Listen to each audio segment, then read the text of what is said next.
ਵਾਹਿਗੁਰੂ ਜੀ ਕਾ ਖਾਲਸਾ ਵਾਹਿਗੁਰੂ ਜੀ ਕੀ ਫਤਿਹ। ਪਿਆਰੇ ਦਰਸ਼ਕੋ, ਸਿੱਖ ਚੈਨਲ ਦੀ ਟੀਮ ਪਹੁੰਚੀ ਹੈ ਇਸ ਵਕਤ ਨਿਊਯਾਰਕ USA ਅਮਰੀਕਾ ਦੀ ਧਰਤੀ ਤੇ ਆਪਾਂ ਤੁਹਾਨੂੰ ਪੰਥ ਦੀ ਮਹਾਨ ਸ਼ਖਸੀਅਤ ਭਾਈ ਸਾਹਿਬ ਭਾਈ ਸੱਜਣ ਸਿੰਘ ਜੀ ਸਾਬਕਾ ਹਜ਼ੂਰੀ ਰਾਗੀ ਸੱਚਖੰਡ ਸ੍ਰੀ ਦਰਬਾਰ ਸਾਹਿਬ ਵਾਲੇ ਉਹਨਾਂ ਦੇ ਨਾਲ ਵਿਸ਼ੇਸ਼ ਜਿਹੜਾ ਤੁਹਾਨੂੰ ਇੰਟਰਵਿਊ ਕਰਾਵਾਂਗੇ ਅਤੇ ਨਾਲ ਉਹਨਾਂ ਦੇ ਜਿਹੜੇ ਸਾਈਡ ਤੇ ਸਿੰਘ ਬੈਠੇ ਹਨ ਗੁਰੂ ਪਿਆਰਿਓ, ਉਹਨਾਂ ਨੂੰ ਵੀ ਮਾਣ ਹੈ ਕਿ ਉਹਨਾਂ ਨੇ ਵੀ ਸੱਚਖੰਡ ਸ੍ਰੀ ਦਰਬਾਰ ਸਾਹਿਬ ਵਿਖੇ ਜਿਹੜੀ ਆ ਉਹ ਕੀਰਤਨ ਦੇ ਨਾਲ ਸੇਵਾਵਾਂ ਨਿਭਾਈਆਂ ਹਨ ਤੇ ਨਾਲ ਤਬਚੀ ਸਿੰਘ ਵੀ ਬੈਠਾ ਹੈ, ਪੂਰਾ ਜਥਾ ਬੈਠਾ ਹੈ।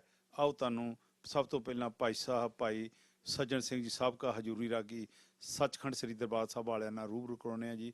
ਭਾਈ ਸਾਹਿਬ ਜੀ ਵਾਹਿਗੁਰੂ ਜੀ ਕਾ ਖਾਲਸਾ ਵਾਹਿਗੁਰੂ ਜੀ ਕੀ ਫਤਿਹ। ਭਾਈ ਸਾਹਿਬ ਜੀ, ਸਭ ਤੋਂ ਪਹਿਲਾਂ ਆਪਣਾ ਪਿਛੋਕੜ, ਕਿੱਥੇ ਵਿਦਿਆ ਪ੍ਰਾਪਤ ਕੀਤੀ ਤੇ ਕਿੱਥੇ ਗੁਰਮਤਿ ਵਿਦਿਆ ਪ੍ਰਾਪਤ ਕੀਤੀ ਤੇ ਫਿਰ ਕਿੱਦਾਂ ਇਧਰ ਸਫ਼ਰ ਜਿਹੜਾ ਵਾ USA ਦੀ ਧਰਤੀ ਤੇ ਅਡਾਰੀ ਮਾਰੀ? ਵਾਹਿਗੁਰੂ ਜੀ ਕਾ ਖਾਲਸਾ ਵਾਹਿਗੁਰੂ ਜੀ ਕੀ ਫਤਿਹ। ਸਭ ਤੋਂ ਪਹਿਲਾਂ ਤਾਂ ਮੈਂ ਸਿੱਖ ਚੈਨਲ ਦਾ ਬੜਾ ਧੰਨਵਾਦੀ ਹਾਂ, ਕਿਉਂਕਿ ਮੈਂ ਬੜੀ ਦੇਰ ਤੋਂ ਇੰਗਲੈਂਡ ਜਾਂਦਾ ਰਹਿਣਾ। ਇਹ ਬੜੀ ਸਿੱਖ ਪੰਥ ਦੀ ਸੇਵਾ ਕਰਦੇ ਨੇ, ਚੰਗੇ ਚੰਗੇ ਪ੍ਰੋਗਰਾਮ ਕਨੈਕਟਨ ਦਿੰਦੇ ਨੇ। ਪਿਛਲੇ ਮੈਂ ਇੰਗਲੈਂਡ ਗਿਆ ਸੀਗਾ, ਚੰਦਰ ਸ਼ੇਖਰ ਗੁਰੂ ਜੀ ਨੇ ਮੇਰੀ ਇਹ ਸਿੱਖ ਚੈਨਲ 'ਤੇ ਇੰਟਰਵਿਊ ਕਰਾਈ ਸੀਗੀ ਅਤੇ ਅੱਜ ਸਾਡੇ ਚੰਗੇ ਭਾਗ ਨੇ ਇਹ ਨਿਊਯਾਰਕ ਪਹੁੰਚੇ ਨੇ। ਨਿਊਯਾਰਕ ਦੀਆਂ ਜੋ ਕਿ ਪ੍ਰੋਗਰਾਮ ਨੇ ਉਹ ਤੁਹਾਡੇ ਤੱਕ ਪਹੁੰਚਾਉਣ ਦੀ ਕੋਸ਼ਿਸ਼ ਕਰਨਗੇ ਅਤੇ ਦਾਸ ਨੂੰ ਵੀ ਮਿਲੇ ਨੇ, ਬੜੀ ਖੁਸ਼ੀ ਹੋਈ ਹੈ। ਇਹਨਾਂ ਨੇ ਮੈਨੂੰ ਪੁੱਛਿਆ ਵੀ ਮੈਂ ਕਿੱਥੇ ਜੰਮਿਆ ਅਤੇ ਮੈਂ ਹੁਣ ਤੱਕ ਮੈਂ ਕੀ ਕੁਛ ਕੀਤਾ, ਅਤੇ ਇੱਕ ਮੈਨੂੰ ਇਹਨੇ ਇੱਕ ਸ਼ਬਦ ਵਰਤਿਆ, ਮਹਾਨ ਸ਼ਖਸੀਅਤ। ਮਹਾਨ ਸ਼ਖਸੀਅਤ ਮੈਂ ਨਹੀਂ ਹੈਗਾ, ਮੈਂ ਤਾਂ ਇੱਕ ਬਹੁਤ ਨਵਾਂ ਜਿਹਾ ਆਪਣਾ ਗੁਰੂ ਦੀ ਕਿਰਪਾ ਨਾਲ ਸਮਾਂ ਗੁਜ਼ਾਰ ਰਿਹਾ। ਅਤੇ ਮਹਾਨ ਸ਼ਖਸੀਅਤ ਤਾਂ ਉਹ ਹੁੰਦੇ ਨੇ ਜਿਨ੍ਹਾਂ 'ਤੇ ਕੋਈ ਜ਼ਿੰਦਗੀ 'ਤੇ ਕੋਈ ਦਾਗ ਨਾ ਹੋਵੇ, ਉਹ ਬੜੀ ਤਨਦੇਹੀ ਨਾਲ ਗੁਰੂ ਨਾਲ ਜੁੜੇ ਹੋਣ। ਅਸੀਂ ਤਾਂ ਅਜੇ ਬੜੇ ਦੂਰ ਹਾਂ। ਇਹ ਠੀਕ ਆ ਵੀ ਗੁਰੂ ਨੇ ਕਿਰਪਾ ਕੀਤੀ, ਕੀਰਤਨ ਦੀ ਵਿੱਦਿਆ ਬਖਸ਼ੀ, ਇਸ ਕਰਕੇ ਸੰਗਤਾਂ ਮਾਣ ਕਰਦੀਆਂ ਨੇ, ਪਰ ਸਾਡੇ 'ਚ ਕੋਈ ਚੰਗੇ ਗੁਣ ਨਹੀਂ ਹੈਗੇ ਜਿਨ੍ਹਾਂ ਕੋਈ ਅਸੀਂ ਮਹਾਨ ਸ਼ਖਸੀਅਤ ਕਹਾ ਸਕੀਏ। ਖੈਰ, ਇਹਨਾਂ ਨੇ ਮੈਨੂੰ ਪੁੱਛਿਆ ਵੀ ਮੇਰਾ ਜਨਮ ਕਿੱਥੇ ਹੋਇਆ। ਮੇਰਾ ਪਿੰਡ ਬੋਲੋਵਾਲ ਹੈ, ਸੰਗਰੂਰ ਜ਼ਿਲ੍ਹੇ 'ਚ। ਮੈਂ ਇੱਕ ਗਰੀਬ ਜੱਟ ਜ਼ਿਮੀਂਦਾਰ ਘਰ ਦੇ ਮੇਰਾ ਜਨਮ ਹੋਇਆ ਅਤੇ ਮੇਰੀ 2 ਸਾਲ ਦੀ ਉਮਰ ਵਿੱਚ ਅੱਖਾਂ ਦੀ ਜੋਤ ਚਲੀ ਗਈ ਸੀ। ਮੈਨੂੰ ਕੋਈ ਨਹੀਂ ਪਤਾ ਵੀ ਅੱਖਾਂ ਦੀ ਜੋਤ ਕੀ ਹੁੰਦੀ ਹੈ। ਮੇਰੇ ਮਾਂ ਪਿਓ ਨੇ ਮੈਨੂੰ ਦੱਸਿਆ ਵੀ 2 ਸਾਲ ਦੀ ਉਮਰ 'ਚ ਮੇਰੀ ਅੱਖਾਂ ਦੀ ਜੋਤ ਚਲੀ ਗਈ ਸੀ। 8 ਸਾਲ ਦਾ ਨੇ ਮੈਨੂੰ ਬਾਬਾ ਜੀ ਨੇ, ਸੰਤ ਬਾਬਾ ਰਣਜੀਤ ਸਿੰਘ ਜੀ ਨੇ ਗੁਰਦੁਆਰੇ ਦੇ ਪਿੰਡ ਦੇ ਗੁਰਦੁਆਰੇ ਵਿੱਚ ਲਿਆਂਦਾ। ਉੱਥੇ ਮੈਂ ਤਕਰੀਬਨ 18 ਸਾਲ ਦੀ ਉਮਰ ਤੱਕ ਮੈਂ ਉੱਥੇ ਆਪਣਾ ਜੀਵਨ ਗੁਜ਼ਾਰਿਆ। ਉੱਥੇ ਭਾਈ ਸਾਹਿਬ ਭਾਈ ਚਰਨ ਸਿੰਘ ਜੀ ਹੁੰਦੇ ਸਨ, ਉਹਨਾਂ ਕੋਲ ਕੀਰਤਨ ਸਿੱਖਿਆ। ਪਰ ਮੇਰੇ ਮਨ 'ਚ ਖਾਸ ਇੱਛਾ ਪੈਦਾ ਹੋਈ ਵੀ ਮੈਂ ਚੰਗਾ ਕੀਰਤਨੀਆ ਬਣਾ, ਚੰਗਾ ਮੈਂ ਸੰਗੀਤਕਾਰ ਹੋਵਾਂ।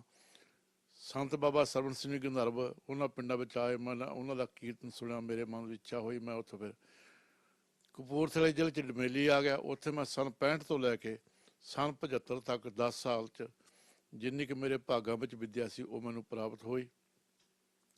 ਸੰਤ ਲੌਂਗੋਵਾਲ ਉਹਨਾਂ ਨਾਲ ਮੇਰਾ ਬੜਾ ਪ੍ਰੇਮ ਸੀਗਾ। ਉਹਨਾਂ ਨੇ ਮੈਨੂੰ ਸ਼੍ਰੋਮਣੀ ਕਮੇਟੀ 'ਚ ਮੈਨੂੰ ਸੇਵਾ ਦਿੱਤੀ। ਜਦ ਕਿ ਮੈਂ 7 ਸਾਲ ਗੁਰਦੁਆਰਾ ਬੇਰ ਸਾਹਿਬ ਸੁਲਤਾਨਪੁਰ ਲੋਧੀ ਗੁਰੂ ਨਾਨਕ ਦੇ ਚਰਨਾਂ 'ਚ ਸ਼ਬਦ ਪੜ੍ਹ ਕੇ ਮੈਂ ਸਮਾਂ ਗੁਜ਼ਾਰਿਆ। ਉਸ ਤੋਂ ਬਾਅਦ ਮੈਨੂੰ ਠੀਕ ਜਾਣ ਕੇ ਮੇਰੀ ਦਰਬਾਰ ਸਾਹਿਬ ਬਿਨਾਂ ਕਿਸੇ ਸਿਫਾਰਿਸ਼ ਤੋਂ ਬਦਲੀ ਹੋ ਗਈ ਅਤੇ ਸੰਨ ਮੈਂ 81 'ਚ ਦਰਬਾਰ ਸਾਹਿਬ ਆਇਆ। ਸਭ ਤੋਂ ਪਹਿਲਾਂ ਮੈਂ 84 ਵਿੱਚ ਕੈਨੇਡਾ ਆਇਆ, ਉਦੋਂ ਅਮਰੀਕਾ ਦਾ ਟੂਰ ਲਾਇਆ। ਉਸ ਤੋਂ ਬਾਅਦ ਮੈਂ 87 ਵਿੱਚ ਅਮਰੀਕਾ ਆਇਆ, ਫਿਰ ਮੈਂ ਸਾਲ ਦਾ ਟੂਰ ਲਾ ਕੇ ਚਲ ਗਿਆ। ਫਿਰ ਮੈਂ 90 ਵਿੱਚ ਅਮਰੀਕਾ ਦੇ ਧਰਤੀ 'ਤੇ ਆਇਆ। ਉਦੋਂ ਫਿਰ ਦਾਣਾ ਪਾਣੀ ਵਾਹਿਗੁਰੂ ਨੇ ਇੱਥੇ ਹੀ ਲਿਖ ਦਿੱਤਾ। ਗੁਰਦੁਆਰਾ ਫਲਸ਼ਿੰਗ ਦੀ ਕਮੇਟੀ ਨੇ ਮੈਨੂੰ ਇੱਥੇ ਪੱਕਾ ਰੱਖ ਲਿਆ। ਸਾਡੇ ਜਥੇ ਨੂੰ ਮੇਰੇ ਨਾਲ ਭਾਈ ਰਛਪਾਲ ਸਿੰਘ, ਭਾਈ ਗੁਰਵਿੰਦਰ ਸਿੰਘ ਜੀ ਹੁੰਦੇ ਸਨ, ਉਹ ਸਾਥੀ ਇਸ ਵੇਲੇ ਮੇਰੇ ਨਾਲ ਨਹੀਂ ਹੈਗੇ। ਇੱਕ ਸਾਥੀ ਮੇਰਾ ਰੱਬ ਨੂੰ ਪਿਆਰਾ ਹੋ ਗਿਆ, ਇੱਕ ਭਾਈ ਗੁਰਵਿੰਦਰ ਸਿੰਘ ਜੀ ਆਪਣੇ ਘਰ ਰਹਿੰਦੇ ਨੇ ਹੁਣ। ਅਤੇ ਉਸ ਤੋਂ ਬਾਅਦ ਮੈਂ ਫਲਸ਼ਿੰਗ ਗੁਰਦੁਆਰੇ 7 ਸਾਲ ਸੇਵਾ ਕੀਤੀ। ਫਿਰ ਉਸ ਤੋਂ ਬਾਅਦ ਕਮੇਟੀ ਕੁਛ ਮੈਨੂੰ ਚਾਹੁੰਦੀ ਨਹੀਂ ਸੀ ਵੀ ਹੁਣ ਇੱਥੇ ਰਵੇ, ਅਤੇ ਮੈਂ ਉਹਨਾਂ ਦੇ ਖਿਆਲ ਜਾਣ ਕੇ ਮੈਂ ਉਹਨਾਂ ਨੂੰ ਫਤਿਹ ਬੁਲਾ ਕੇ ਸਿਰੋਂ ਪੋ ਲੈ ਕੇ ਆਹ ਜਗ੍ਹਾ ਜੋ ਕਿ ਹੁਣ ਜਿੱਥੇ ਦਾਸ ਆਪਣੀ ਜ਼ਿੰਦਗੀ ਦਾ ਸਮਾਂ ਗੁਜ਼ਾਰ ਰਿਹਾ ਹੈ, ਗੁਰਦੁਆਰਾ ਸੰਤ ਸਾਗਰ, ਇੱਥੇ ਪ੍ਰੋਪਰਟੀ ਲੈ ਕੇ ਗੁਰੂ ਘਰ ਦੀ ਬਿਲਡਿੰਗ ਬਣਾਈ ਅਤੇ ਹੁਣ ਗੁਰੂ ਦੀ ਕਿਰਪਾ ਨਾਲ ਇਹ ਗੁਰੂ ਘਰ ਚੱਲ ਰਿਹਾ ਹੈ।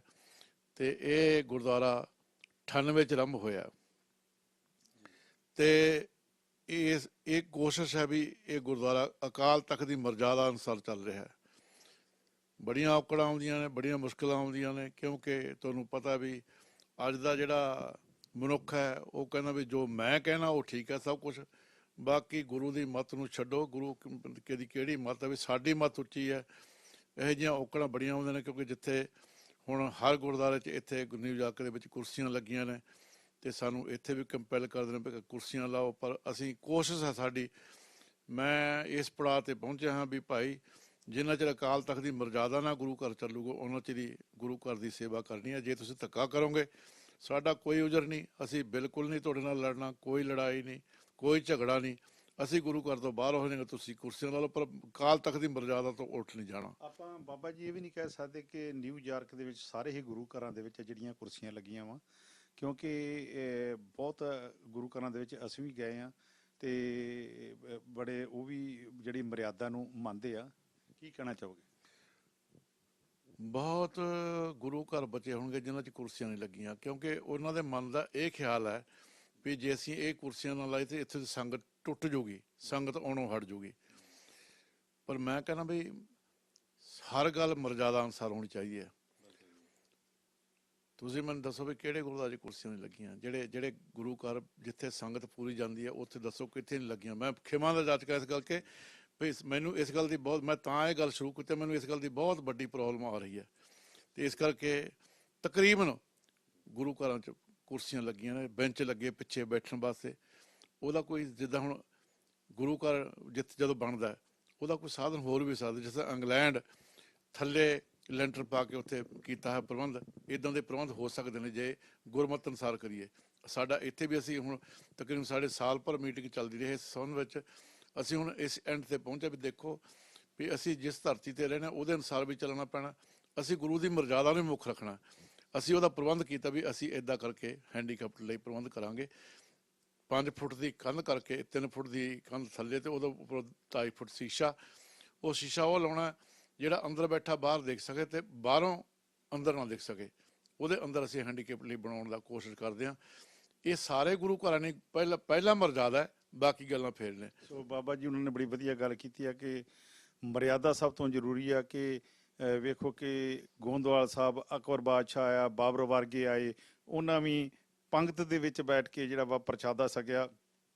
ਸੋ ਬੜਾ ਵੱਡਾ ਮੈਸੇਜ ਆ ਕਿ ਗੁਰੂ ਦੀ ਜਿਹੜੀ ਮਰਿਆਦਾ ਉਹਨੂੰ ਆਪਾਂ ਕਾਇਮ ਰੱਖਣਾ। ਬਾਬਾ ਜੀ ਮੈਂ ਫੇਰ ਤੁਹਾਡੇ ਵੱਲੋਂ ਨਾ ਨਾਲ ਹੀ ਬੈਠੇ ਹਨ ਜਿਹੜੇ ਇਹਨਾਂ ਤੇ ਸਾਈਡ ਦੇ ਉੱਤੇ ਸਾਥ ਦੇਣੇ ਆ ਭਾਈ ਸਾਹਿਬ ਜੀ। ਭਾਈ ਸਾਹਿਬ ਜੀ ਵਾਹਿਗੁਰੂ ਜੀ ਕਾ ਖਾਲਸਾ ਵਾਹਿਗੁਰੂ ਜੀ ਕੀ ਫਤਿਹ ਜੀ। ਆਪਣਾ ਸ਼ੁਭ ਨਾਮ ਜੀ? ਮੇਰਾ ਨਾਮ ਭਾਈ ਗੁਰਿੰਦਰਵੀਰ ਸਿੰਘ ਹੈ ਜੀ। ਭਾਈ ਗੁਰਿੰਦਰਵੀਰ ਸਿੰਘ ਜੀ, ਤੁਸੀਂ ਵੀ ਦੱਸੋ ਕਿ ਤੁਸਾਂ ਕਿੱਥੋਂ ਆਪਣਾ ਪਿਛੋਕੜ ਕੀ ਆ ਤੇ ਕਿੱਥੋਂ ਤੁਹਾਡਾ ਜਿਹੜਾ ਸਿੱਖਿਆ ਤੁਹਾਂ ਕੀਰਤਨ ਤੇ ਕਿਹੜੀ ਸਨ 'ਚ ਤੁਹਾਂ ਦਰਬਾਰ ਸਾਹਿਬ ਸੱਚਖੰਡ ਸ੍ਰੀ ਅੰਮ੍ਰਿਤਸਰ ਜਿਹੜੀ ਆ ਸੇਵਾ ਕੀਤੀ ਤੇ ਕਦੋਂ ਬਾਹਰ ਆਏ? ਵੀ ਜੀ ਮੇਰਾ ਪੁਰਾਣਾ ਪਿੰਡ ਆ ਗੋਇੰਦਵਾਲ ਸਾਹਿਬ ਦੇ ਬਿਲਕੁਲ ਲਾਗੇ। ਤੁਸੀਂ ਗੋਇੰਦਵਾਲ ਸਾਹਿਬ ਦਾ ਹੁਣੇ ਨਾਂ ਲਿਆ। ਗੋਇੰਦਵਾਲ ਸਾਹਿਬ ਦੇ ਲਾਗੇ ਫਤਿਆਬਾਦ ਪਿੰਡ ਆ। ਫਤਿਆਬਾਦ ਤੋਂ 6 ਕਿਲੋਮੀਟਰ ਦੂਰ ਮਾਣਕ ਦੇਕਾ ਪਿੰਡ ਆ। ਹਾਂਜੀ ਹਾਂਜੀ, ਫਤਿਆਬਾਦ ਦੇ ਨਾਲ ਹੀ ਪਿੰਡੀਆਂ, ਨਾਲ ਹੀ ਹੋਠੀਆਂ, ਨਾਲ ਹੀ ਖਡੂਰ ਸਾਹਿਬ। ਸਿਆਣੇ ਕਹਿੰਦੇ ਜਿਹਨੇ ਵੇਖਿਆ ਨਹੀਂ ਹਜੂਰ ਸਾਹਿਬ ਵੇਲੇ ਖਡੂਰ ਸਾਹਿਬ। ਤੇ ਫਤਿਆਬਾਦ ਤੁਹਾਡੀ ਗੁੜ ਦੀ ਬੜੀ ਪੁਰਾਣੀ ਮੰਡੀ ਹੁੰਦੀ। ਹਾਂਜੀ ਹਾਂਜੀ ਹਾਂਜੀ, ਉਹ ਮਾਣਕ ਦੇਕਾ ਪਿੰਡ। ਮਾਣਕ ਨਾਂ ਦਾ ਇੱਕ ਮੁਸਲਮਾਨ ਸੀਗਾ ਜਿਹਨੇ ਬੌਲੀ ਸਾਹਿਬ ਦਾ ਕੜ ਤੋੜਿਆ ਸੀ, ਜਿਹਦੇ ਕੋਲੋਂ ਕੜ ਤੋੜਵਾਇਆ ਸੀ ਗੁਰੂ ਸਾਹਿਬ ਨੇ। ਤੇ ਉਹ ਸਾਡੇ ਪਿੰਡ ਦਾ ਸੀ ਤੇ ਉਹਦੇ ਨਾਂ ਤੋਂ ਫਿਰ ਸਾਡਾ ਕੋਈ ਰੰਗੜਾਂ ਦਾ ਪਿੰਡ ਸੀ ਪੁਰਾਣਾ ਮੁਸਲਮਾਨਾਂ ਦਾ, ਉਹਦੇ ਨਾਂ ਤੋਂ ਸਾਡੇ ਪਿੰਡ ਦਾ ਨਾਂ ਮਾਣਕ ਦੇਕਾ ਪਿਆ ਸੀ। ਤੇ ਇਹ ਜਿਹਦੇ ਕੋਲ ਕੜ ਤੋੜਵਾਇਆ ਸੀ ਉਹਦੀ ਮੌਤ ਹੋ ਗਈ ਕਿ ਜਾਂ ਕਿਦਾਂ? ਉਹਦੀ ਤਾਂ ਮੌਤ ਤੇ ਹਰ ਕਿਸੇ ਦੀ ਹੋ ਜਾਣੀ ਹੈ ਜੀ। ਤੇ ਇਸ ਤਰ੍ਹਾਂ ਵੀ ਉਹ ਮਾਣਕ ਦੇਕਾ ਉਸ ਮਾਣਕ ਦੇ ਨਾਂ ਤੋਂ ਪਿਆ ਸੀ ਸਾਡੇ ਪਿੰਡ ਦਾ ਨਾਮ। ਤੇ ਮੇਰੇ ਪਿਤਾ ਜੀ ਬੈਂਕ ਦੇ ਵਿੱਚ ਨੌਕਰੀ ਜੌਬ ਕਰਦੇ ਸੀ, ਇਸ ਕਰਕੇ ਅਸੀਂ ਅੰਮ੍ਰਿਤਸਰ ਸਾਹਿਬ ਆ ਗਏ। ਤੇ ਉੱਥੋਂ ਫਿਰ ਮੇਰੇ ਮਾਤਾ ਜੀ ਨੂੰ ਬਹੁਤ ਲਗਨ ਸੀ ਗੁਰੂ ਸਾਹਿਬ ਦੀ, ਮਹਾਰਾਜ ਦੀ ਸਵਾਰੀ ਘਰ ਰੱਖੀ ਸੀਗੀ।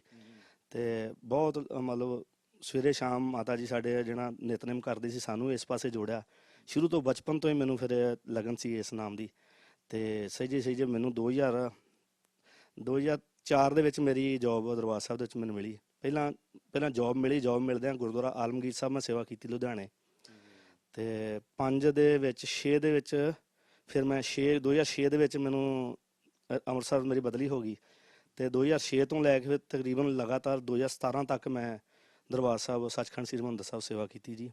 ਤੇ ਫਿਰ ਇੱਧਰ ਕਦਾਂ ਆਏ ਤੁਸੀਂ? ਕਦੋਂ ਆਏ? ਮੈਂ ਬਾਬਾ ਜੀ ਦੇ ਕੋਲ ਬੜੇ ਚਿਰ ਤੋਂ ਮੈਂ ਆਉਂਦਾ ਨਹੀਂ, ਮੈਨੂੰ 5-6 ਸਾਲ ਹੋ ਗਿਆ। ਮੇਰੇ ਕੋਲ ਅਮਰੀਕਾ ਦਾ ਜਦੋਂ ਵੀਜ਼ਾ ਮਿਲਿਆ ਮੈਂ ਕੈਨੇਡਾ ਦੇ ਵੀ ਟੂਰ ਲਾਏ 4-5, ਤੇ ਅਮਰੀਕਾ ਦੇ ਵੀ ਮੇਰੇ ਖਿਆਲ ਚੌਥਾ ਕਿ 5ਵਾਂ ਟੂਰ ਹੈ ਜਦੋਂ ਮੈਂ ਬਾਬਾ ਜੀ ਦੇ ਕੋਲ। ਫਿਰ ਇੱਥੇ ਬਾਬਾ ਜੀ ਨੂੰ ਸਿੰਘ ਦੀ ਲੋੜ ਸੀਗੀ ਤੇ ਮੈਨੂੰ ਵੀ ਲੋੜ ਸੀ। ਮੈਂ ਕਿਹਾ ਬਾਬਾ ਜੀ ਤੁਹਾਡੇ ਮੈਨੂੰ ਸਾਥ ਦੀ ਲੋੜ ਹੈ।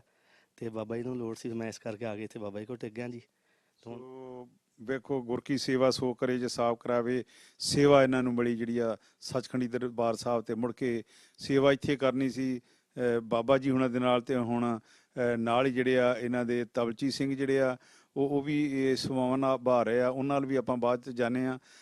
ਤੇ ਬਾਬਾ ਜੀ ਜਿਸ ਤਰ੍ਹਾਂ ਤੁਸੀਂ ਬੜੀ ਵਧੀਆ ਗੱਲ ਕੀਤੀ ਆ ਕਿ ਸਾਨੂੰ ਗੁਰੂ ਗ੍ਰੰਥ ਤੇ ਗੁਰੂ ਪੰਥ ਸਭ ਤੋਂ ਉੱਪਰ ਆ, ਵਧੀਆ ਤੁਸੀਂ ਗੱਲ ਕੀਤੀ ਆ ਕਿ ਸਾਨੂੰ ਮਰਿਆਦਾ ਜਿਹੜੀ ਆ ਉਹ ਕਾਇਮ ਰੱਖਣੀ ਚਾਹੀਦੀ ਆ। ਤੇ ਤਾਂ ਇਹ ਜਿਹੜਾ ਗੁਰਦੁਆਰਾ ਸਾਹਿਬ ਆ ਇਹ 'ਚ ਕੀ ਆ ਮਤਲਬ ਜਿਹੜੇ ਪ੍ਰੋਗਰਾਮ ਹੁੰਦੇ, ਕਿੰਨੇ ਵਜੇ ਤੋਂ ਸਵੇਰੇ ਜਿਹੜਾ ਪ੍ਰਕਾਸ਼ ਹੋ ਜਾਂਦਾ, ਗਾੜੀ ਕੀ ਸਕੇਜੂਲ ਆ, ਪਲੀਜ਼ ਕਿਰਪਾ ਕਰਕੇ ਦੱਸਣ ਦੀ ਕਿਰਪਾਲਤਾ ਕਰੋ ਜੀ। ਗੁਰੂ ਦੀ ਕਿਰਪਾ ਨਾਲ ਜੀ ਇਸ ਗੁਰੂ ਘਰ ਵਿਖੇ 2 ਵਜੇ ਵੱਡਾ ਦਰਵਾਜ਼ਾ ਖੁੱਲ੍ਹ ਜਾਂਦਾ ਤੇ 2:30 ਵਜੇ ਨਿਤਨੇਮ ਸ਼ੁਰੂ ਹੋ ਜਾਂਦਾ। ਪੰਜੇ ਬਾਣੇ ਦਾ ਨਿਤਨੇਮ ਸ਼ੁਰੂ ਹੁੰਦਾ ਤੇ 3:15 ਵਜੇ ਤੱਕ ਪੰਜੇ ਬਾਣੇ ਨਿਤਨੇਮ ਹੁੰਦਾ। ਉਸ ਤੋਂ ਬਾਅਦ ਸਤਿਗੁਰੂ ਦਾ ਗੁਰੂ ਗ੍ਰੰਥ ਸਾਹਿਬ ਜੀ ਦਾ ਪ੍ਰਕਾਸ਼ ਹੋ ਜਾਂਦਾ। ਨਾਲ ਹੀ ਸਤਿਗੁਰੂ ਦੇ ਪ੍ਰਕਾਸ਼ ਦੇ ਕੜਾਹ ਪ੍ਰਸ਼ਾਦ ਦੀ ਦੇਗ ਆ ਜਾਂਦੀ ਹੈ। ਨਾਲ ਹੀ ਸੰਗਤ ਵਾਸਤੇ ਦਲੀਆ ਤੇ ਚਾਹ ਬਣ ਕੇ ਆ ਜਾਂਦੀ ਹੈ। ਤੇ 5 ਵਜੇ ਤੱਕ ਨਿਤਨੇਮ ਹੁੰਦਾ ਜੀ। 5 ਵਜੇ ਅਰਦਾਸ ਬੇਨਤੀ ਹੁੰਦੀ ਹੈ ਨਿਤਨੇਮ ਦੀ ਤੇ 5 ਤੋਂ ਲੈ ਕੇ 7 ਵਜੇ ਤੱਕ ਸ੍ਰੀ ਆਸਾ ਜੀ ਵਾਲਾ ਦਾ ਸੰਪੂਰਨ ਕੀਰਤਨ ਹੁੰਦਾ। 7 ਵਜੇ ਤੋਂ ਪੌਣੇ 8 ਵਜੇ ਤੱਕ ਲੜੀਵਾਰ ਗੁਰੂ ਗ੍ਰੰਥ ਸਾਹਿਬ ਜੋ ਕਥਾ ਆਰੰਭ ਹੈ ਉਹ ਕਥਾ ਹੁੰਦੀ ਹੈ ਤੇ 8 ਵਜੇ ਤੱਕ ਸਮਾਪਤੀ ਹੋ ਜਾਂਦੀ ਹੈ।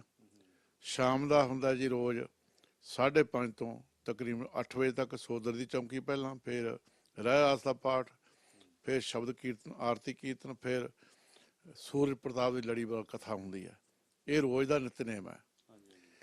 ਤੇ ਐਤਵਾਰ ਦਾ ਨਿਤਨੇਮ ਹੈ ਵੀ 9:30 ਵਜੇ ਦੀਵਾਨ ਦੀ ਰਮਤਾ ਹੁੰਦੀ ਹੈ ਤੇ 9:30 ਤੋਂ ਲੈ ਕੇ 2:30 ਵਜੇ ਤੱਕ ਇਹ ਐਤਵਾਰ ਦਾ ਪ੍ਰੋਗਰਾਮ ਹੁੰਦਾ ਹੈ। ਸੋ ਬਾਬਾ ਜੀ ਜਿਸ ਤਰ੍ਹਾਂ ਤੁਸੀਂ ਦੱਸਿਆ ਕਿ ਬੜਾ ਵਧੀਆ ਇਹ ਸਕੇਜੂਲ ਆ, ਤੇ ਕੀ ਕਾਰਨ ਅੱਜ ਕੱਲ੍ਹ ਰੁਝੇਵੇਂ ਭਰਿਆ ਜਿਹੜੀ ਜ਼ਿੰਦਗੀ ਆ ਇਹ ਬਹੁਤ ਜਿਹੜੇ ਆ ਭਾਗਾਂ ਵਾਲੇ ਆਉਂਦੇ ਆ ਗੁਰਦੁਆਰੇ ਆਣ ਕੇ ਚੌਂਕੜਾ ਲਗਾ ਕੇ ਤੇ ਗੁਰੂ ਦਾ ਹਰਜਾ ਸੁਣਦੇ, ਗੁਰੂ ਦੀ ਕਥਾ ਸੁਣਦੇ, ਕੀਰਤਨ ਸੁਣਦੇ ਆ, ਨਹੀਂ ਤੇ ਅੰਦਰ ਪ੍ਰਕਾਟ ਲੱਗੀ ਰਹਿੰਦੀ ਆ, ਉਹ ਬੈਠੇ ਰਹਿੰਦੇ ਆ, ਚਾਹੇ ਧਿਆਨ ਉਹਨਾਂ ਦਾ ਉਹੀ ਜਿੱਦਾਂ ਗੁਰੂ ਨਾਨਕ ਸਾਹਿਬ ਜੀ ਨੇ ਕਿਹਾ ਹੈਗਾ ਵੀ ਦੌਲਤ ਖਾਨ ਨੂੰ ਕਿ ਤੂੰ ਤੇ ਘੋੜੇ ਜਿਹੜਾ ਉੱਥੇ ਕਾਬਲ ਖਰੀਦਦਾ ਫਿਰਦਾ ਵਾ, ਹਾਜੀ ਨੂੰ ਕਿਹਾ ਹੈਗਾ ਕਿ ਤੇਰੀ ਘਰ ਘੋੜੀ ਸੂਈ ਆ। ਸਾਡੀ ਸੁਰਤ ਜਿਹੜੀ ਆ ਕਿਉਂ ਨਹੀਂ ਟਿਕਦੀ, ਕਿਉਂ ਇੰਨੀ ਭੱਜ ਨੱਠ ਪਈ ਆ ਇਸ ਸਮੇਂ ਦੇ ਵਿੱਚ? ਦੇਖੋ ਜੀ, ਸੱਚ ਕਹਿਣਾ ਚਾਹੀਦਾ। ਸੱਚ ਦੇ ਕਵਾਂਗੇ ਤਾਂ ਫਿਰ ਉਹਦੇ ਨਾਲ ਸਾਨੂੰ ਸਾਡੀ ਵੀ ਜ਼ਿੰਦਗੀ ਸਬਰਦੀ ਹੈ ਤੇ ਸੁਣਨ ਵਾਲਿਆਂ ਨੂੰ ਸ਼ਾਇਦ ਕਿਤੇ ਮਨ ਤੇ ਚੋਟ ਲੱਗ ਜਾਵੇ। ਇਹਦੇ ਵਿੱਚ ਦੋਨੇ ਧਿਰਾਂ ਕਸੂਰਵਾਰ ਨੇ। ਜਿਹੜੇ ਲੋਕ ਨੇ ਆਮ ਲੁਕਾਈ ਹੈ ਉਹ ਇਹਨਾਂ ਚੀਜ਼ਾਂ ਤੋਂ ਸੱਖਣੇ ਆ। ਉਹਨਾਂ ਨੂੰ ਪਰਿਵਾਰਕ ਮਸਲੇ, ਹੋਰ ਲੁਕਾਈ ਝਗੜੇ ਕਲੇਸ਼ ਪਏ ਹੋਏ ਨੇ। ਉਹ ਗੁਰੂ ਘਰ ਜੇ ਕਿਤੇ ਆਉਂਦੇ ਆ ਤਾਂ ਜਾਂ ਤਾਂ ਕਿਸੇ ਸੱਦੇ ਪੱਤਰ ਤੇ ਆਉਂਦੇ ਆ ਜਾਂ ਆਪਣੇ ਮਨ ਦੀ ਸ਼ਾਂਤੀ ਵਾਸਤੇ ਆਉਂਦੇ ਆ। ਪਰ ਜਿਹੜੇ ਅਸੀਂ ਗੁਰੂ ਘਰ ਦੇ ਪ੍ਰਬੰਧਕ ਹਾਂ, ਸਾਡਾ ਇਹਨਾਂ ਗੱਲਾਂ ਵੱਲ ਧਿਆਨ ਕੋਈ ਨਹੀਂ ਹੈਗਾ। ਅਸੀਂ ਚਾਹੁੰਦੇ ਹੀ ਨਹੀਂ ਭਈ ਗੁਰੂ ਘਰ ਵਿੱਚ ਸ਼ਾਂਤੀ ਰਵੇ। ਜੇ ਗੁਰੂ ਘਰ ਸ਼ਾਂਤੀ ਹੋ ਤਦ ਹੀ ਬੰਦੇ ਨੂੰ ਸ਼ਾਂਤੀ ਹੋਊਗੀ। ਜੇ ਗੁਰੂ ਘਰ ਹੀ ਨਹੀਂ ਸ਼ਾਂਤੀ ਤੇ ਬੰਦੇ ਨੂੰ ਸ਼ਾਂਤੀ ਕਿੱਥੋਂ ਆ ਜਾਊਗੀ? ਗੁਰੂ ਘਰ ਤੇ ਲੜਾਈ ਕਾਹਦੀ ਜੀ? ਚੌਧਰ ਦੀ ਲੜਾਈ ਕਿਉਂ ਚੱਲਦੀ ਹੈ? ਮੈਂ ਉੱਥੇ ਜਦੋਂ ਮੇਰੀ ਤੁਸੀਂ ਇੰਟਰਵਿਊ ਕੀਤੀ ਸੀ ਆਪਣਾ ਇੰਗਲੈਂਡ, ਮੈਂ ਉਦੋਂ ਵੀ ਬੇਨਤੀ ਕੀਤੀ ਸੀ ਭਈ ਗੁਰੂ ਘਰ ਤੋਂ ਬਾਹਰ ਜਾ ਕੇ ਤੁਸੀਂ ਜਿੰਨਾ ਮਰਜ਼ੀ ਝਗੜੇ ਕਰ ਲਓ, ਲੜਾਈ ਕਰ ਲਓ, ਜਿਹਨੂੰ ਮਰਜ਼ੀ ਮਾਰ ਕੁੱਟ ਲਓ, ਪਰ ਗੁਰੂ ਘਰ ਦੇ ਵਿੱਚ ਇੱਕ ਪੱਗਾਂ ਲਾਉਣੀਆਂ, ਝਗੜੇ ਕਰਨੇ, ਪ੍ਰਧਾਨਗੀਆਂ ਬਦਲੇ, ਚੌਧਰਾਂ ਬਦਲੇ।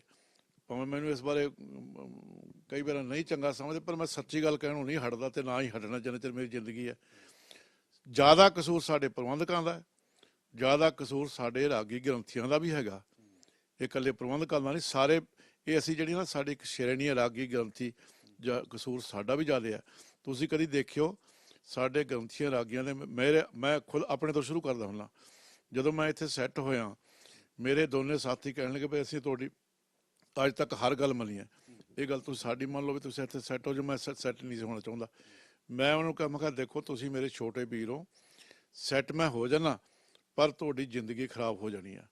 ਹੁਣ ਮੇਰੇ ਸਾਥੀਆਂ ਦੇ ਬੱਚੇ ਕਦੀ ਗੁਰਦੁਆਰੇ ਵੱਲ ਮੂੰਹ ਨਹੀਂ ਕਰਦੇ, ਕਲੀਨ ਸ਼ੇਪ ਨੇ, ਫਿਰ ਲੋਕਾਂ ਦੇ ਬੱਚਿਆਂ ਨੂੰ ਅਸੀਂ ਕੀ ਦੋਸ਼ ਦੇ ਸਕਦੇ ਹਾਂ? ਦੋਨੇ ਸਾਥੀਆਂ ਦੇ ਬੱਚੇ ਕਲੀਨ ਸ਼ੇਪ ਹੈ। ਇੱਕ ਸਾਥੀ ਮੇਰਾ ਚੜ੍ਹਾਈ ਕਰ ਗਿਆ, ਇੱਕ ਸਾਥੀ ਅਜੇ ਹੈਗਾ, ਤੇ ਫਿਰ ਅਸੀਂ ਦੂਜਿਆਂ ਨੂੰ ਕੀ ਦੋਸ਼ ਦੇਵਾਂਗੇ? ਸਾਡੇ ਗ੍ਰੰਥੀਆਂ ਰਾਗੀਆਂ ਦੀਆਂ ਜਿਹੜੇ ਬੀਬੀਆਂ ਨੇ ਉਹ ਮੇਕਅਪ ਕਰਦੀਆਂ ਨੇ, ਉਹਨਾਂ ਦੀ ਤਾਕਤ ਵੀ ਰੋਕ ਲੈਣ ਵੀ ਤੁਸੀਂ ਭਾਈ ਸਾਡੇ ਪਰਿਵਾਰ ਹੋ, ਸਾਡੇ ਬਰਾਬਰ ਦੇ ਸਾਥੀ ਹੋ, ਲੋਕ ਤੁਹਾਨੂੰ ਕੀ ਕਹਿਣਗੇ? ਤੇ ਨਹੀਂ ਰੋਕਦੇ। ਤੇ ਫਿਰ ਦੂਜਿਆਂ ਨੂੰ ਕੀ ਅਸੀਂ ਮੱਤਾ ਦੇਵਾਂਗੇ। ਇਸ ਕਰਕੇ ਇਹ ਕਸੂਰ ਸਾਡਾ ਸਾਰਿਆਂ ਦਾ, ਰਲ ਮਿਲ ਕੇ ਪ੍ਰਬੰਧਕਾਂ ਦਾ ਤੇ ਗੁਰਦੁਆਰੇ ਦੇ ਭਾਈਆਂ ਗ੍ਰੰਥੀਆਂ ਦਾ ਵੀ ਹੈਗਾ। ਸੋ ਬਾਬਾ ਜੀ ਨੇ ਜਿਸ ਤਰ੍ਹਾਂ ਦੱਸਿਆ ਕਿ ਅੱਜ ਕੱਲ੍ਹ ਅਸੀਂ ਜ਼ਿਆਦਾ ਜਿਹੜੇ ਆ ਸਾਰੇ ਹੀ, ਚਾਹੇ ਉਹ ਬੀਬੀਆਂ, ਚਾਹੇ ਉਹ ਆਦਮੀ ਆ, ਨੌਜਵਾਨ, ਅਸੀਂ ਜ਼ਿਆਦਾ ਸ਼ੀਸ਼ੇ ਦੇ ਗਾੜੀ ਜਿਹੜਾ ਟਾਈਮ ਦਿੰਦੇ ਹਾਂ। ਅਸੀਂ ਕਥਾ ਜਿਹੜਾ ਵਾ ਨਾ ਤਾਂ ਅਸੀਂ ਆਪਣੀਆਂ ਧਾਰਮਿਕ ਪੁਸਤਕਾਂ ਜ਼ਿਆਦਾ ਪੜ੍ਹਦੇ ਹਾਂ, ਅਤੇ ਨਾ ਹੀ ਆਪਣੇ ਬੱਚਿਆਂ ਨੂੰ ਭਾਈ ਤਾਰੂ ਸਿੰਘ, ਬਾਬਾ ਦੀਪ ਸਿੰਘ ਵਰਗਿਆਂ ਦੀ ਜਿਹੜੀਆਂ ਕਥਾ ਸੁਣਾਉਂਦੇ। ਉਹ ਪੁਰਾਣਾ ਜ਼ਮਾਨਾ ਜਿਹੜਾ ਸੀ ਉਹ ਠੀਕ ਸੀ। ਅੱਜ ਕੱਲ੍ਹ ਜ਼ਿਆਦਾ ਨਾਟਕਾਂ 'ਤੇ ਜਿਹੜਾ ਜ਼ੋਰ ਦਿੱਤਾ ਵਾ, ਬੱਚਿਆਂ ਨੂੰ ਇਤਿਹਾਸ ਨਹੀਂ ਦੱਸਦੇ।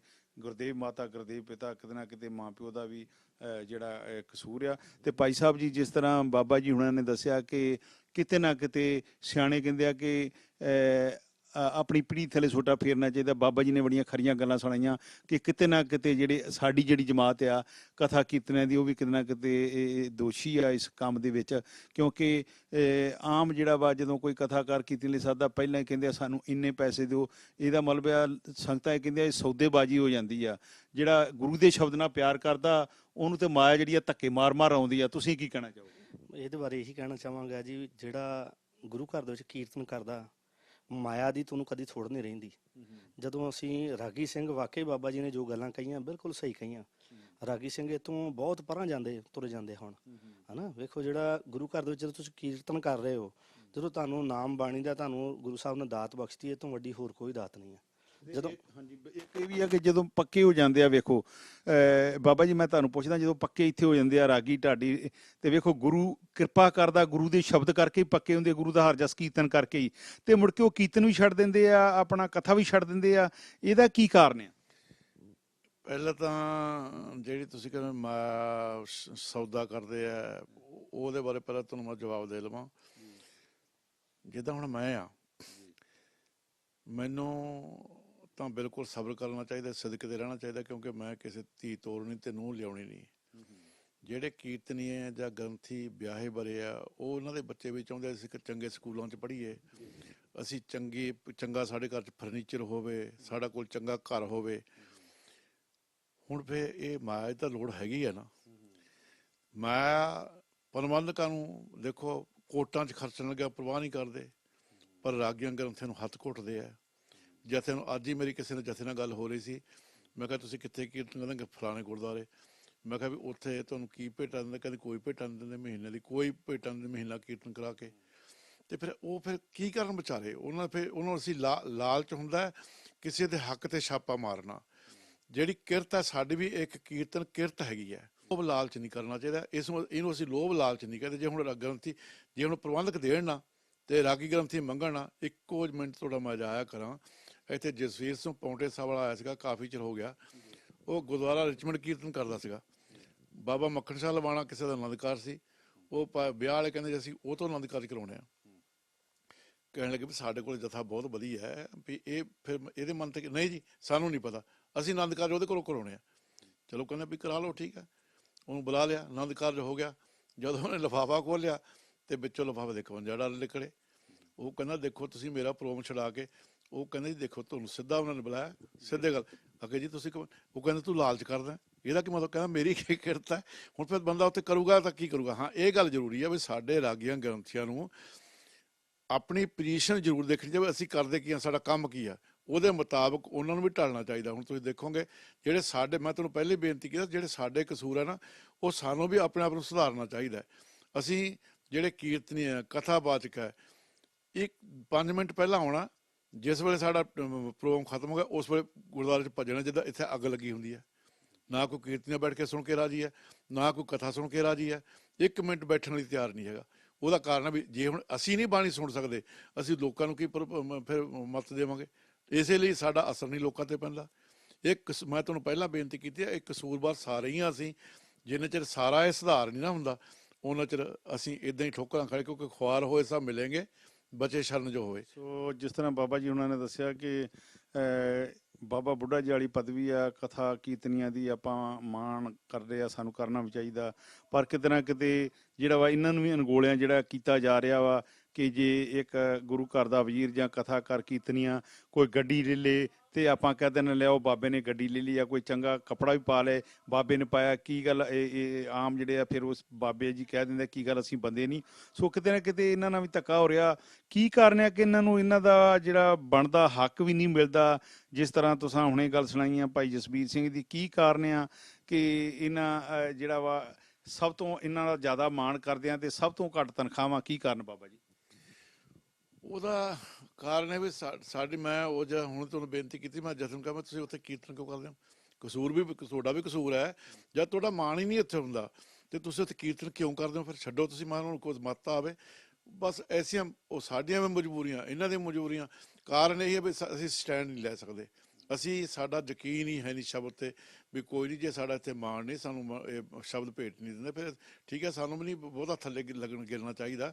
ਇਸ ਕਰਕੇ ਤੁਸੀਂ ਇੱਥੇ ਇੱਕ ਕਥਾਬਾਜ਼ ਕਾਫੀ ਪੁਰਾਣੀ ਗੱਲ ਹੈ, ਬਹੁਤ ਵਧੀਆ। ਜਦੋਂ ਕਥਾ ਕਰਦਾ ਸੀ ਤੇ ਬਹੁਤ ਵਧੀਆ ਉਹਦੀ ਕਥਾ 'ਚ ਰਸ ਸੀਗਾ, ਤੇ ਮੈਂ ਉਹਨੂੰ ਕਿਹਾ, ਮੈਂ ਭਾਈ ਸਾਹਿਬ ਜੀ ਰਹਿਸ ਦਾ ਪਾਠ ਤੁਸੀਂ ਸੁਣਾਓ, ਕੱਲ ਨੂੰ ਸੁਣਾਊਗਾ। ਏਦਾਂ ਕਰਦਾ ਕਰਦਾ ਮਹੀਨਾ ਬਤਾਦਾ ਰਹਿਸ ਦਾ ਪਾਠ ਹੀ ਨਹੀਂ ਚੇਤੇ, ਜਪਜੀ ਸਾਹਿਬ ਚੇਤੇ ਹੀ ਨਹੀਂ। ਤੇ ਜੇ ਹੁਣ ਅਸੀਂ ਲੋਕਾਂ ਨੂੰ ਅਸੀਂ ਉਪਦੇਸ਼ ਕਰਦੇ ਹਾਂ, ਸਾਨੂੰ ਨਿਤਨੇਮ ਕੋਈ ਨਹੀਂ ਚੇਤੇ, ਨਿਤਨੇਮ ਅਸੀਂ ਕਰਦੇ ਕੋਈ ਨਹੀਂ। ਉਹਦਾ ਸੰਗਤ ਨੂੰ, ਮੈਂ ਤਾਂ ਸਵੇਰੇ ਹੀ ਉੱਠ ਖੜਦਾ ਜੀ, ਮੈਂ ਤਾਂ 2 ਵਜੇ ਉੱਠ ਖੜਦਾ, ਉੱਠਣਾ ਕੋਈ ਨਹੀਂ। ਜੇ ਗੁਰਦੁਆਰੇ ਜਾਣਾ ਤਾਂ ਉੱਠਣਾ, ਨਹੀਂ ਤਾਂ ਉੱਠਣਾ ਹੀ ਨਹੀਂ ਟਾਈਮ ਨਾਲ। ਸੋ ਬਾਬਾ ਜੀ ਨੇ ਬੜਾ ਵਧੀਆ ਸੁਨੇਹਾ ਦਿੱਤਾ ਕਿ ਜਿਹੜਾ ਜੁੜਿਆ ਬੰਦਾ ਵਾ ਉਹਦਾ ਹੀ ਅਸਰ ਸੰਗਤ ਤੇ ਹੋਣਾ ਵਾ, ਨਹੀਂ ਤੇ ਚੁੰਝ ਗਿਆਨੀ ਜਿਹੜੇ ਆ ਉਹ ਬੜੇ ਜਿਹੜੇ ਆ ਪੈਦਾ ਹੋ ਚੁੱਕੇ ਆ। ਪਿਆਰੇ ਦਰਸ਼ਕੋ, ਜਿਹੜਾ ਆਪ ਜੁੜਿਆ ਉਹੀ ਗੁਰੂ ਨਾਲ ਜੋੜ ਸਕਦਾ। ਤੇ ਭਾਈ ਸਾਹਿਬ ਜੀ ਅਖੀਰ ਦੇ ਵਿੱਚ ਜਿਹੜਾ ਵਾ ਮੈਂ ਜਾਣਾ ਵਾ ਤਬਚੀ ਸਿੰਘ ਵੱਲ। ਭਾਈ ਸਾਹਿਬ ਜੀ, ਤੁਹਾਡਾ ਸ਼ੁਭ ਨਾਮ ਕੀ ਆ ਜੀ? ਬਲਵਿੰਦਰ ਸਿੰਘ ਗੋਲਡੀ। ਬਲਵਿੰਦਰ ਸਿੰਘ ਜੀ, ਕਿੰਨਾ ਚਿਰ ਹੋ ਗਿਆ ਤੁਹਾਨੂੰ ਇੱਥੇ ਆਇਆ ਨੂੰ? ਮੈਨੂੰ 4 ਸਾਲ ਹੋ ਗਏ। ਤੇ ਕਿਸ ਤਰ੍ਹਾਂ ਲੱਗ ਰਿਹਾ ਤੁਸੀਂ ਬਾਬਾ ਜੀ ਹੁਣਾਂ ਦੇ ਨਾਲ, ਸੰਤ ਭਾਈ ਸੱਜਣ ਸਿੰਘ ਜੀ ਹੁਣਾਂ ਨਾਲ ਤੁਸੀਂ ਤਬਲੇ ਦੀ ਸੇਵਾ ਕਰਦੇ, ਕਿਸ ਤਰ੍ਹਾਂ ਮਹਿਸੂਸ ਕਰਦੇ? ਬਹੁਤ ਵਧੀਆ ਜੀ, ਮਹਾਰਾਜ ਦੀ ਕਿਰਪਾ ਤੇ ਆਨੰਦ ਬਣਿਆ ਪਿਆ, ਸ਼ੁਕਰ ਹੈ ਮਹਾਰਾਜ ਦਾ। ਸੋ ਭਾਈ ਸਾਹਿਬ ਜੀ, ਅਖੀਰ ਦੇ ਵਿੱਚ ਤੁਸੀਂ ਸੰਗਤਾਂ ਨੂੰ ਕੀ ਕਹਿਣਾ ਚਾਹੋਗੇ, ਕਿਉਂਕਿ ਤੁਸੀਂ ਵੀ ਇੱਕ ਪ੍ਰਚਾਰਕ ਜੇ, ਕੀ ਸੰਗਤਾਂ ਨੂੰ ਕਹਿਣਾ ਚਾਹੋਗੇ? ਸੰਗਤਾਂ ਨੂੰ ਮੈਂ ਇਹ ਵੀ ਉਪਦੇਸ਼ ਦੇਣਾ ਚਾਹਾਂਗਾ ਕਿ ਜਿਸ ਤਰ੍ਹਾਂ ਬਾਬਾ ਜੀ ਨੇ ਕਿਹਾ ਕਿ ਅੰਮ੍ਰਿਤ ਵੇਲੇ ਉੱਠੋ, ਨਾਮ ਬਾਣੀ ਨਾਲ ਜੁੜੋ, ਕਿਰਤ ਕਰੋ ਤੇ ਵੰਡ ਛਕੋ ਜੀ। ਇਸ ਤੋਂ ਵੱਡਾ ਕੋਈ ਉਪਦੇਸ਼ ਨਹੀਂ। ਗੁਰੂ ਨਾਨਕ ਸਾਹਿਬ ਨੇ ਜੋ ਉਪਦੇਸ਼ ਦਿੱਤਾ ਇਹੀ ਸਾਡਾ ਉਪਦੇਸ਼ ਹੈ ਜੀ। ਸੋ ਗੱਲ ਬੜੀ ਵਧੀਆ ਇਹਨਾਂ ਨੇ ਕੀਤੀ ਆ ਕਿ ਬੰਦੇ ਦੇ ਜੀਵਨ ਬਾਰੇ ਵੇਖਣਾ ਹੋਵੇ ਤੇ ਉਹਦੇ ਨਾਲ ਕੁਛ ਦਿਨ ਰਵੇ। ਔਰ ਸਿਆਣੇ ਕਹਿੰਦੇ ਆ ਕਿ ਮਸਤਕ ਵੇਖਿਆ ਹੀ ਪਤਾ ਲੱਗ ਜਾਂਦਾ ਬੰਦੇ ਦੀ ਜਿਹੜੀ ਆ ਬੰਦਗੀ ਕਿੰਨੀ ਆ। ਜਿਹੜੇ ਬੰਦਗੀ ਕਰਨ ਵਾਲੇ ਉਹ ਬਹੁਤਾ ਆਪ ਵੀ ਨਹੀਂ ਜਣਾਉਂਦੇ, ਉਹ ਗੁਪਤੀ ਜਿਹੜੇ ਆ ਬੰਦਗੀ ਕਰਦੇ ਆ। ਤੇ ਬਾਬਾ ਜੀ, ਅਖੀਰ ਦੇ ਵਿੱਚ ਤੁਸੀਂ 2-4 ਮਿੰਟਾਂ ਦੇ ਵਿੱਚ ਕੀ ਸੰਗਤਾਂ ਨੂੰ ਸੁਨੇਹਾ ਦੇਣਾ ਚਾਹੋਗੇ, ਕੀ ਕਹਿਣਾ ਚਾਹੋਗੇ? ਮੈਂ ਸਾਰੀ ਲਿਕਾਈ ਨੂੰ ਬੜੀ ਨਿਮਰਤਾ ਨਾਲ ਹੱਥ ਜੋੜ ਕੇ ਬੇਨਤੀ ਕਰਦਾ ਭਈ ਧੜੇ ਪਾਲਣੋਂ ਹਟ ਜਾਓ, ਧਰਮ ਨਾਲ ਜੁੜੋ, ਸੱਚ ਬੋਲੋ। ਗੁਰਦੁਆਰਿਆਂ ਦੀ ਸ਼ਾਂਤੀ ਜਿਹੜੀ ਬਣਾਉਣੀ ਹੈ ਉਹ ਸਾਰੀ ਲਿਕਾਈ ਦੇ ਹੱਥ ਵਿੱਚ ਹੈ। ਜਿੰਨਾ ਚਿਰ ਅਸੀਂ ਧੜੇ ਪਾਲਣੋਂ ਨਹੀਂ ਹਟਦੇ ਉਹਨਾਂ ਚਿਰ ਗੁਰਦੁਆਰਿਆਂ ਵਿੱਚ ਸ਼ਾਂਤੀਆਂ ਨਹੀਂ ਹੋ ਸਕਦੀਆਂ। ਗੁਰਦੁਆਰਿਆਂ ਦੇ ਜਿਹੜੇ ਸੇਵਾਦਾਰ ਨੇ ਉਹ ਸੇਵਾ ਕਰਨ ਵਾਲੇ ਚੁਣੋ, ਨਿਮਰਤਾ ਭਾਵ ਵਾਲੇ ਚੁਣੋ, ਤੇ ਧਰਮ ਤੇ ਜਿਹੜਾ ਪੈਸਾ ਲਿਕਾਈ ਦਾ, ਧਰਮ ਬਦਲੇ ਸੱਚ ਤੇ ਖਰਚਣ, ਝੂਠ ਦੇ ਪਿੱਛੇ ਨਾ ਖਰਚਣ। ਤੇ ਉਹ ਸਾਡਾ ਸਾਰਿਆਂ ਦਾ ਫਰਜ਼ ਬਣਦਾ, ਵਿੱਚੇ ਸਾਡਾ ਰਾਗੀਆਂ ਗ੍ਰੰਥੀਆਂ ਦਾ ਵੀ ਫਰਜ਼ ਬਣਦਾ। ਆਪਣੇ ਆਪ ਨੂੰ ਜਿਸ ਜਗ੍ਹਾ ਤੇ ਹੋਏਗਾ ਉਸ ਜਗ੍ਹਾ ਦੇ ਹਿਸਾਬ ਨਾਲ ਆਪਣੇ ਆਪ ਨੂੰ ਸਵਾਰ ਕੇ ਰੱਖਣ, ਮਹਿਸੂਸ ਕਰਨ। ਸਾਨੂੰ ਗੁਰੂ ਨੇ ਕਿਰਪਾ ਕੀਤੀ ਹੈ, ਇਸ ਪਾਸੇ ਲਾਇਆ ਜੋ ਸਾਡਾ ਫਰਜ਼ ਬਣਦਾ। ਆਪਣੇ ਹਰ ਬੰਦਾ ਆਪਣੇ ਫਰਜ਼ ਨੂੰ ਪਛਾਣਨ। ਜਿਹੜੇ ਸੁਣਨ ਆਉਂਦੇ ਆ, ਮੱਥਾ ਟੇਕਣ ਆਉਂਦੇ ਆ, ਉਹ ਵੀ ਆਪਣੇ ਫਰਜ਼ ਨੂੰ ਪਛਾਣਨ। ਜਿਹੜੇ ਗੁਰੂ ਘਰ 'ਚ ਗ੍ਰੰਥੀ ਰਾਗੀਆਂ ਦੀ ਸੇਵਾ ਕਰਦੇ ਉਹ ਵੀ ਆਪਣੇ ਫਰਜ਼ ਨੂੰ ਪਛਾਣਨ। ਜਿਹੜੇ ਪ੍ਰਬੰਧਕ ਜਿਨ੍ਹਾਂ ਨੂੰ ਸੇਵਾ ਮਿਲ ਜਾਂਦੀ ਹੈ, ਚੰਗੇ ਭਾਗਾਂ ਕਰਕੇ ਪ੍ਰਧਾਨਗੀ ਸੈਕਟਰੀਆਂ ਦੀ ਸੇਵਾ ਮਿਲਦੀ ਹੈ, ਉਹ ਚੰਗੇ ਭਾਗ ਜਾਣ ਕੇ ਸੇਵਾਦਾਰ ਬਣ ਕੇ ਸੇਵਾ ਕਰਨ, ਨਾ ਕਿ ਉੱਥੇ ਚੌਧਰੀ ਬਣ ਕੇ ਸੇਵਾ ਕਰਨ। ਜਿਹੜੇ ਪ੍ਰਧਾਨ ਸੈਕਟਰੀ ਅਸੀਂ ਚੁਣਦੇ ਹਾਂ ਉਹ ਧੜੇ ਨਾ ਪਾਲਣ, ਧਰਮ ਨੂੰ ਪਾਲਣ। ਪਿੱਛੇ ਜੇ ਇੱਕ ਚੁਣਿਆ ਪ੍ਰਧਾਨ, ਮੈਂ ਕਿਹਾ ਵੀ ਜਦ ਸ਼ਰਾਬ ਪੀਂਦਾ ਪ੍ਰਧਾਨ ਤੁਸੀਂ ਕਿਉਂ ਚੁਣਿਆ? ਕਹਿੰਦੇ ਜੀ ਪਰਚੀ ਪਾਈ। ਮੈਂ ਕਿਹਾ ਜਦ ਤੁਹਾਨੂੰ ਪਤਾ ਸ਼ਰਾਬ ਪੀਂਦਾ ਫਿਰ ਪਰਚੀ ਕਿਉਂ ਪਾਈ? ਤੇ ਗਲਤੀ ਤਾਂ ਤੁਹਾਡੀ ਵੀ ਹੈ, ਗਲਤੀ ਤਾਂ ਮੇਰੇ ਕਹਿਣ ਦਾ ਮਤਲਬ ਲਿਕਾਈ ਦੀ ਗਲਤੀ ਹੈ। ਮੈਂ ਬਹੁਤ ਨਿਮਰਤਾ ਨਾਲ ਹੱਥ ਜੋੜ ਕੇ ਬੇਨਤੀ ਕਰਦਾ, ਕਿਉਂਕਿ ਮੇਰੇ ਵਿੱਚ ਕੋਈ ਤਾਕਤ ਨਹੀਂ, ਮੇਰੀ ਕੋਈ ਕਮਾਈ ਵੀ ਹੈ ਨਹੀਂ, ਨਾ ਮੇਰੇ ਕੋਲ ਭਗਤੀ ਕੋਈ ਹੁੰਦੀ ਹੈ। ਮੈਂ ਤਾਂ ਰੋਟੀਆਂ ਕਾਰਨ ਪੂਰੇ ਤਾਲ ਹੀ ਹਾਂ। ਤੇ ਇਸ ਕਰਕੇ ਮੈਂ ਬੇਨਤੀ ਕਰ ਸਕਦਾ, ਜਿੱਥੇ ਮੇਰੇ 'ਚ ਕੋਈ ਔਗਣ ਹੈ ਮੈਨੂੰ ਕੋਈ ਦੱਸੇ, ਮੈਂ ਹੱਥ ਜੋੜ ਕੇ ਮਾਫੀ ਮੰਗਦਾ। ਤੇ ਬਾਕੀ ਭਾਈ ਸਭ ਨੂੰ ਬੇਨਤੀ ਇਹੀ ਆ ਵੀ ਜਿਹੜੇ ਗੁਰੂ ਘਰ ਨੇ ਇਹ ਗੁਰੂ ਘਰਾਂ ਤੇ ਬੜੀ ਕਿਰਤ ਕਮਾਈ ਨਾਲ ਇਹ ਗੁਰੂ ਘਰਾਂ ਦੀ ਬਿਲਡਿੰਗਾਂ ਬਣਦੀਆਂ ਨੇ, ਐਵੇਂ ਤਾਂ ਇੱਥੇ ਬਣਦੀਆਂ ਨਹੀਂ।